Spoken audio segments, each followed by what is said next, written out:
Hey, what up? This is Tony Wiggins on Locked On Jaguars. Are you ready to rush into today's show? Are you going to be on the edge of your seat?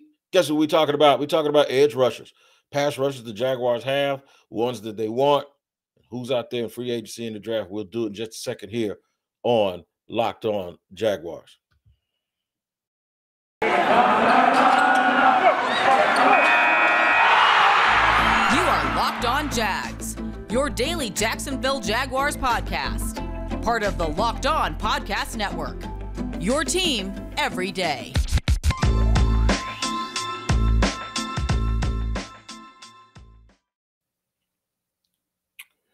What is up? I'm Tony Wiggins here, your host of Locked On Jaguars, where we bring you all the comprehensive news from the Jaguars on the daily podcast. We do it every day on here because it's your team every day. And we thank you for making us your first listen, as always, here on the Locked On Podcast Network, specifically here on Locked On Jaguars. I want to talk about the edge today. The edge. And by the way, I got to tell you, too, we're free on all platforms. You ain't paying for this content, man. I'm getting paid to give it to you, but you get it for free wherever you get your podcast. We're going to talk about guys on the outside today. I think it's extremely important that we looked at the offensive line, we looked at some of the trenches, and took a look at wide receivers. As we approach the combine, I think it's imperative that we also take a little bit of a deep dive and a look at the edge rush position. Now, the first thing you have to do is you have to understand that it's a new staff. Keeping in mind that they're probably going to make some schematic changes. Schematic changes are not alignment changes, but it could be a part of alignment changes, could be a part of schematic changes. And any good team that's worth its metal or that's worth anything can do two things. They can protect their passer on when they're on offense, but then they can disrupt the passer when they're on defense. Look no further than the big game when Aaron Donald made plays down the stretch. If he doesn't get there, Jalen Ramsey slips and Jamar Chase is wide open down the sideline. So we could have had a different result in the big game. And I know that to mention Aaron Donald is a little bit of an outlier because he may be the best that's ever played at that particular position, but you can't get the best if you don't try. And at some point, when the Rams picked him in the top 10, they had no idea. They hoped that he would be this good. So we're going to do the same thing. We're going to be sort of optimistic and a little bit presumptive and preemptive in trying to figure out what's going on. First of all, the staff needs to evaluate the guys that they have on the roster already. And I think what they have is they have guys who can play. I'm not so sure, though, that they have that guy that strikes the kind of fear into opponents that makes coaches spend time during the week changing and implementing game plans. And when you can rush the passer and you can create situations where you're forcing the other team to get the ball out of their hand quickly, that means that you're able to jump routes. That means that your guys, if you have any deficiencies on the back end and playing coverage, you can hide that a little bit. That means that teams will really, really try to run the football to keep from putting themselves in dangerous long and down and distant situations. So you start to put yourself at an advantage because that means that the game plan for the offense for the other team gets condensed a little bit, and there's less for you to have to cover while you're on defense. So a lot of these things, most of you guys have been football fans for a long time, are really, really sort of elementary and really, really like football 101. But we still have to go through it. We still have to explain it as to why we think it's important that they really, really evaluate that position and address that position with the care that it deserves. Now, for me, I think they need a really big, if I had to rate the scale, if I had to rate on a scale of 1 to 10, the level that I think that they need to raise their edge and their defensive line and their pass rush, I would put it at about an 8. And the reason why is because regardless of what we think about guys based on their reputation, and in this particular case, I'm talking about Josh Allen, as a collective, as a team, they have not been good over the last couple of years at affecting the quarterback. So what do the Jaguars have? They have Josh Allen, who is coming up on his 4th season. They're going to have to make a decision on his 5th-year option. And I've been on record saying that I would do something while his name is hot and sort of make and sort of move on. It's not because I don't think he's a good player, but I think you're going to get into this situation where you're either going to have to pay him or lose him at some point. They did this a few years back in 2000, I believe it was 2018. They could have moved Dante Fowler earlier than they did. I'm going to give you a little bit of a back history with this. Yannick Ngakoue was clearly better than Dante Fowler. Dante Fowler, while he was putting up some numbers, had 9.5 sacks. Exactly. I think he had 2 more in the playoffs. He probably had 11 when it comes to the 2017 season. But he was due for a contract, I believe, in 2019. I remember asking the GM at the time, Dave Caldwell, I said, would you move on from Dante right now while you coming off a playoff run, while he's hot with these sack numbers and he's not a starter? And he said, no, I don't think we'll do that. They waited. And when they waited, I think it was either later that following year in 2018, or it may have been in 2019. When they did finally move him, they traded him to the Rams and they got a 3rd-round pick. In my opinion, if you move him a year early, you get more compensation. And the reason why I say that is because even though every team needs at least 3 pass rushers, at least 3, at this point, you kind of knew you weren't going to pay Dante because you already had Calais Campbell and you had Yannick Ngakoue, and you had drafted Dewan Smoot at some point, I think in the 3rd round around 2018 through 2019. At some point, you knew you weren't going to be able to give him the big dollars, right? Because the guy that you give your big dollars to should be a starter. If he was putting up numbers that would have justified him getting big dollars, if you move him 2 years early while his name is still hot when he's coming off the best season he ever had, what you end up getting is a higher compensation. One, because the team that's trading for him has him under his rookie deal for a longer period of time. 2, it's because they would get 2 years, extra 2 years of production. And teams, when they try to trade people, they're like, look, man, I'm not trading for a dude that I got to pay after only 1 season. So you're going to get a 3rd rounder here. You're not going to get that high 2nd round, or you're not going to get a conditional, pick or a group of picks like a 2nd and a 4th, or a 2nd and a 5th, because you could even argue that you could have asked for a 1st-round pick, but probably wasn't going to get that because he wasn't a full-time starter at the time. So, but I think if you trade him a little bit earlier, because the team that you would have been trading him to would have had the extra year, that you could have gotten a 2nd-round pick for him. But nevertheless, they have a decision they have to make that's sort of similar with Josh Allen. My question is this: is Josh Allen the alpha? Is he capable of being the best edge rusher on your team? And if he's not, is he worth the 5th-year option and a big contract afterwards? Or do you move on right now? I'll answer that, as well as talk about who they could add in free agency and some of the scenarios in free agency that will eventually lead to making decisions about the draft. So all of that's coming up here in segment 2. And then, of course, we'll take a look at draft prospects in segment 3. So make sure you stick around, hang out with us. We got a good show for you coming up here on Locked On Jaguars on a Friday. Listen, man, football might be over for this season, but basketball is in full steam for both pro and college. There's a lot of stuff going on, a lot of trades. We want to see how the Ben Simmons, James Harden trades work out. You need a lot of information, and this is where you get it. You get it at betonline.net. From all the latest odds, totals, player performance props, to where the next fired coach is going to land in both college or pro. BetOnline remains the best spot for your sports scores, podcast, and news this season. And it's not just basketball. BetOnline.net is your source for hockey, boxing, UFC odds, right down to Olympic coverage and information, which I think is just about over with right now. Head to the website today to use your mobile device, or use your mobile device to sign up and learn more about the trends and action. BetOnline is where the game starts. You guys make a point of it to start here with us every single day here on Locked On Jaguars.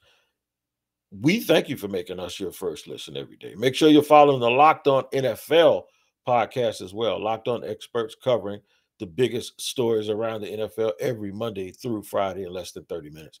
It's free and available wherever you get your podcast. You can see yours truly on Wednesday, along with my buddy, James Rapine, who is covering Locked On Bengals as well. So, getting back to a little bit more of this edge rush talk, the question that I juxtaposed out there before we took a little pause was, is Josh Allen that dude? Is Josh Allen the starting point for you to go, okay, there's our number one, we need a number two? And if he's not, is he the guy you go, okay, there's your number two, now we need a number one? And I think more people, including some people in that building, believe that he's a good player, could be an outstanding player if you get another guy on the other side. So that'll lead a lot of people to speculate about what the Jaguars are going to do in the draft, since it appears that one of the premium positions in this particular draft is edge rusher. However,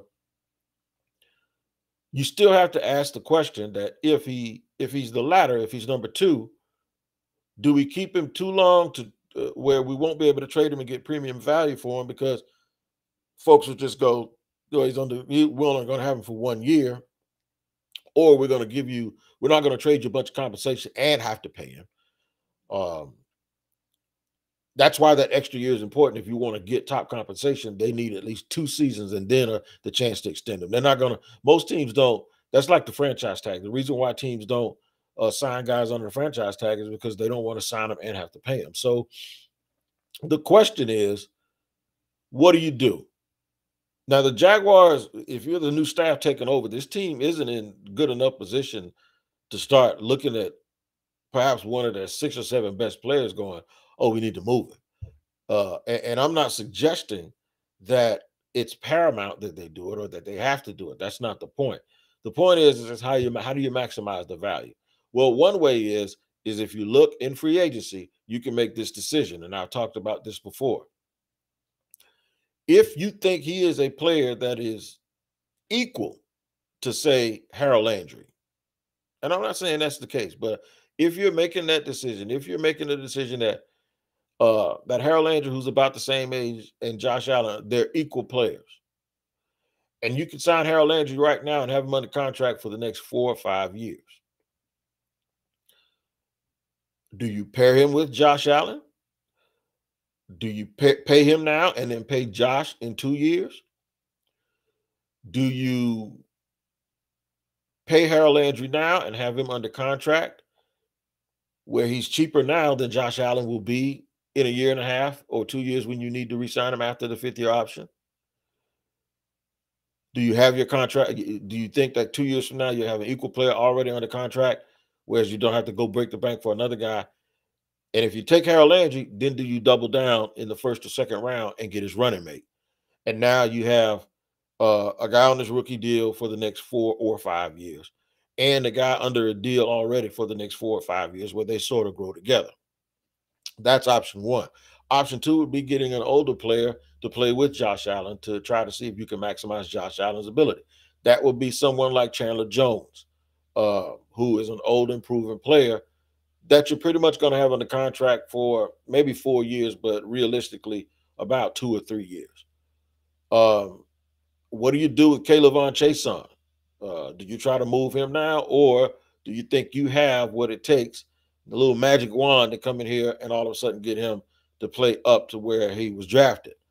Do you re-sign Dewan Smoot because you don't let guys like that go? They're good. They're better than serviceable. He's a real good, solid football player who probably wants to be here, probably won't take, you don't have to break the bank to keep him, but you let him hang around here because he's a good 3rd guy to have, and he can also put his hand on the ground in your sub packages and play a little more stout and set the edge. So there are a lot of moving parts here and a lot of things that you have to think about when you're trying to consider exactly what it is that you want to do. Now, I do think that a huge thing that must be discussed is Josh Allen, and we get back to that. I think that's where it stops and starts, because I think the team's evaluation of him is where you begin. You go, what do we have? Who is he? And what is he going to do? To me, I would look to try to move him. And that's just my opinion. And the reason why is because I don't think he's as good as his name and his value out there projects. So that's good for you. If you project that his name and the value that other people may have of him, if you're in agreement with me and you think that that's more than you believe he's good, even though you think he's good, this is about placing value. If you believe other people value him and his name value is higher than your personal opinion of him, I think that's when you move and try to do something for him. I think right now you could probably fetch. You could probably, even though it's a good draft for pass rushers, there are some teams that are in the playoffs that need proven pass rushers. You could probably fetch a first round pick from a playoff team, and I'm not talking about all the way on the back end. I'm talking about guys that are in the low 20s, low to mid 20s. I really think at this point you could do that.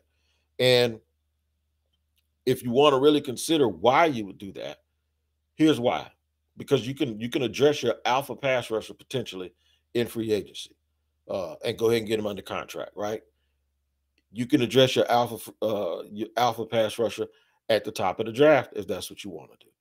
But you have these other needs, and these other needs, especially in that 20 range, that's where I believe a bulk of the starting caliber wide receivers that don't warrant the number one pick, without you knowing who you're going to be able to trade back to get, with the wide receiver crop in the draft not being in free agency not being what you think.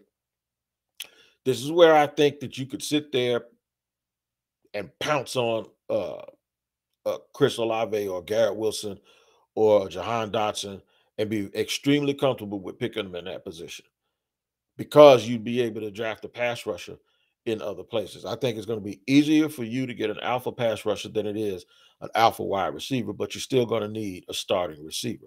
So that also allows you to maintain your second round pick, which is the 33rd pick overall, or pair that with one of your third or fourth round picks and move up again into the first round and have 3 cracks at getting guys in the first round. So for me, I think there's just this sweet spot in the draft, and that sweet spot for me, once you get past the first 2 or 3 guys, and I don't think anyone is so elite that you have to have them, although I'm kind of leaning that way with Evan Neal.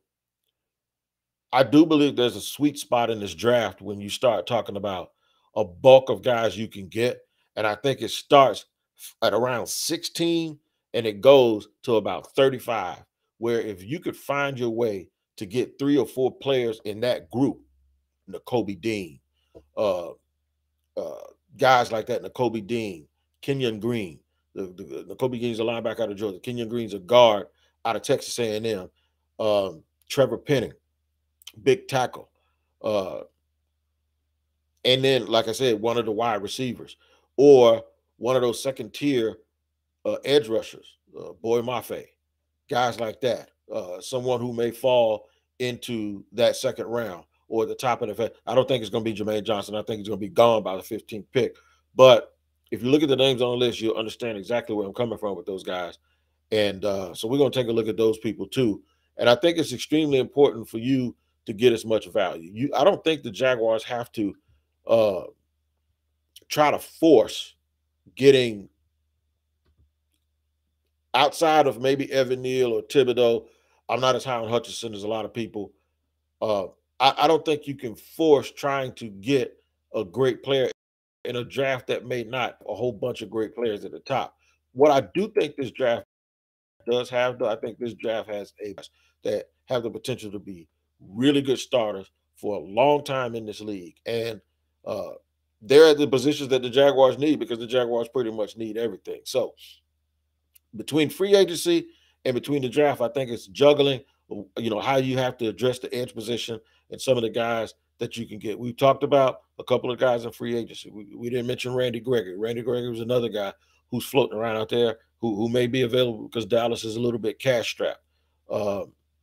There may be trades that are available for people, but primarily I've mentioned a couple of guys. There's always the Jadeveon Clowneys and guys like that, but mainly the few guys that I've mentioned are the guys that are really, really sitting in my mind at the top of the draft. Like, for instance, last year, nobody knew that Hendrickson kid that played at New Orleans was going to go to Cincinnati and be what he is, and he was a star in the Super Bowl. That's the kind of that's the kind of evaluation that this team has to have, and that's why I'm glad to have so many coaches who have coached in the NFL who can assist with the pro personnel aspect of this to try to make sure that the Jaguars maximize their pick and maximize their ability to add to this football team. But I do think there's a sweet spot, and I think that sweet spot exists, and I think the Jaguars should to consider, if you don't take Evan Neal at the top, and then depending on what you do in free agency, I think they should consider getting and putting themselves in a position to draft some of these guys. I'm going to tell you who some of those fallback guys are, some of the guys up top, and give you my assessment of a lot of the guys who are available in the draft at the edge position. And I'll do that in just a second here on Locked On Jaguars. Have you tried those Built Bar Puffs? You need to. I don't know why you haven't, because I've been telling you about them. It's the first protein-infused marshmallow treat, and it is outstanding. It's fluffy, it's marshmallowy, and they're not just a protein bar, they're a treat, and they're covered in 100% real chocolate, just like all of Built Bar's products. This time of year, man, I've pretty much given up on all these new resolutions about diet. Of course, I'm doing my intermittent fasting now. I check the macros on everything that I try to consume. I've always been a big boy by nature, so I'm trying to make sure that I eat the right things, but I also want it to taste good. Built Bar is one of those things that I get. Now, I'm often eating that salty caramel Built Bar. You guys know that that's my favorite because I love the texture, I love the taste, and I love the fact that it's packed with protein and low in carbs, low in calories, and high in fiber. Those puffs are delicious. I tried them, and I'm not usually a marshmallow fan, but these are outstanding. Make sure you go to built.com and order your Built Bars right now. Get those Built Bars, and you're going to fall in love with them, and you got to find your favorite flavor. I would recommend salted caramel, and right now I'm recommending you too to try those puffs. They are outstanding, man. They have incredible flavors. They have the marshmallow churro, the coconut marshmallow, the banana cream pie is very, very good as well. So make sure you go to built.com and get your Built Bars. Check them out at bar_built on Twitter for all of the latest information. All right, man, we're running it down here on Locked On Jaguars on a Friday, getting you ready for a beautiful weekend. The weather here has been outstanding. I hope the way the weather's been this past week, the sky kind of opened up. I hope that has opened up a new bloom and a new horizon for Jaguars football. I hope it's a new season and new beginnings, and this staff really gets off to a good start. One way they're going to be able to get off to a good start is by getting off to a good start in the NFL draft. And the edge position is extremely important. I've mentioned some guys who I think the team should probably go after in free agency. Let's take a look at some guys that are ranked. I'm on the Draft Tech site. I'm going to rank some guys here for you. These are not my rankings, by the way. Aiden Hutchinson is number one on a lot of people's boards. He might be falling a little bit. This is why the combine is so important. This combine is going to be incredibly important. Kayvon Thibodeau, number two. I think he's going to smoke people at these workouts, and I think he's going to wow people with his suddenness and his quickness. One player I'm not real high on is George Karlaftis from Purdue. I was joking with a buddy of mine. I said, whoever drafts him in the top 15 is going to get somebody fired. He's just not my type of player. You know, I think his arms are a little bit short, and he kind of gets stuck after his first move a little bit. And all effort, and effort is cool, but I think at some point when it comes to that league, you need to be special. David Ojabo is Ojabo rather, 6'5", 250. Some people describe him as a raw prospect. I've heard people say he looks like a young Terrell Suggs without the polish, so we'll have to see. Jermaine Johnson is the real deal. And I'm not just saying that because I'm biased, because I'm a Florida State fan. I'm saying that because he actually is the real deal, and he's looked the part all year. I saw him at the Senior Bowl, and he is every bit as impressive in person as he was on tape. Travon Walker from Georgia. This is a funny eval for me because while he's supremely athletic, he's a very, very good player. The thing about him is you wonder, is he a pure edge? Is he going to be a big end? Is he going to be an edge setter? Because he's 6'5", 275. And you think that when guys get to the league, eventually that 6'5", 275 turns into 6'5", 285, 290. I remember Chris Mims was like that a long time ago, and he kind of got to the NFL and ballooned up. Is he going to be a guy that's like a big end or a five technique, or is he going to be a pure edge? A guy who I don't think he's a guy who can stand up at 275. Drake Jackson, I've seen Drake Jackson go in the late first. I've seen Drake Jackson go in the third round, late in the third round. He's from USC, 6'4", 255.